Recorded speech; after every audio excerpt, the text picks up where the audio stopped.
In life, at times we're in a situation that seems like we're between the devil and the deep blue sea.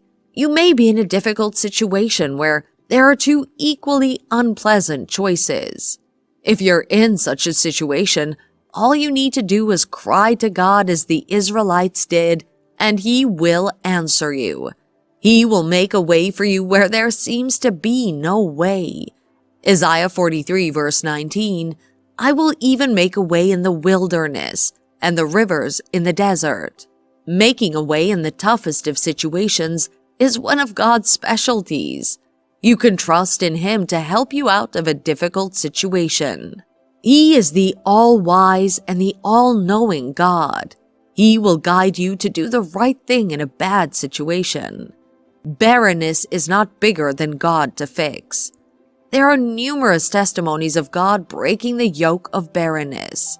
In times past, we've seen the power of God making the barren fruitful, as seen in the life of Sarah, Rebecca, Hannah, Elizabeth, etc. Sarah was 90 years old when she had her son Isaac. Hannah was called barren. Peninnah, her rival, would torment and humiliate her because she was childless. That went on year after year, making Hannah worried. Her childlessness was becoming embarrassing, but she acknowledged that God is almighty and can fix any problem.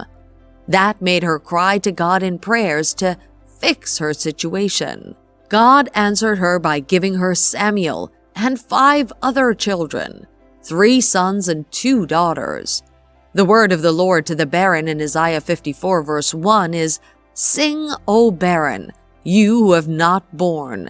Break forth into singing and cry aloud. You have not labored with child. For more are the children of the desolate than the children of the married woman, says the Lord. There are times when the economy is down, causing financial hardship. Things are becoming tough. Businesses are running down, companies closing down, and things are not working well. During such periods, everybody's complaining. But as a child of God, you should know that you can be exempted from that problem of financial hardship. Job 22 verse 29 says, When men are cast down, then thou shalt say, There is lifting. Financial hardship is not too big for God to fix. He can make you reap in a land of famine as in the case of Isaac. He can make you reap in a land of famine as in the case of Isaac. On the days of Isaac, there was a famine in the land. God gave him instructions that made him prosperous in that land, despite the hardships of the land. Genesis 26 verse 12, Then Isaac sowed in that land and reaped in the same year 100-fold, and the Lord blessed him. God is powerful enough to make you prosperous, regardless of the economic situation. Probably it's your business that's having issues, or you're not making sales as you used to. You can call on God and be assured that He will fix it. Do you have a broken marriage? Is your home troubled? That's also not a problem too hard for God to fix. God can fix whatever is broken in your home or marriage and make it whole again. He can bring a dead marriage back to life. He can restore love to your marriage. He can make peace reign in your home. Marriage is an institution established by God. He plans that companionship, fellowship, love, peace, and harmony should be found in a marriage. When the good relationship between husband and wife is corrupted and the marriage is no longer what God intended it to be, in such a situation, it's only the originator that can fix it. God can restore broken marriages into His original plans. He can change the hearts of wayward children and make them godly. He can restore peace to a troubled home and joy to a home where there's mourning. God can bring newness and restoration to your home. He can make your home heaven on earth. It's never God's desire for you to be sick or be in pain. 3 John 1 verse 2 says, Beloved, I wish above all things that thou mayest prosper and be in health, even as thy soul prospereth. God is very much interested in you having good health. During Jesus' ministry on earth, we have several accounts of him healing people who are afflicted with all manner of sickness and disease. He demonstrated the power of God to heal. He cleansed the lepers, opened the blind's eye, brought the dead back to life, etc. When Jesus sees a person in pain or sick, he's always moved with compassion to heal them. There is no record of a sick person being brought to Jesus that did not get healing. That is to prove that God can heal all links of sickness, be it cancer, HIV and AIDS, coronavirus, diabetes, etc.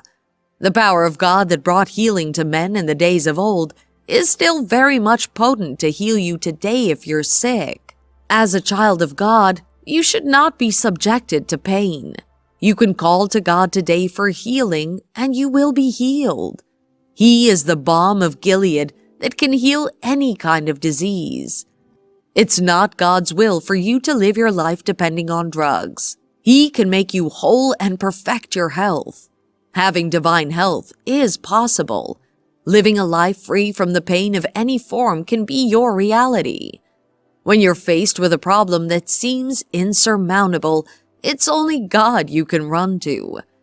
In the face of life's struggles and challenges, having done all that we know to do to solve the problem, but not getting the results you desire, especially if you've been battling with such a problem for a very long time, it's easy to think nothing can be done to return the situation around, or maybe these problems are meant to be in your life.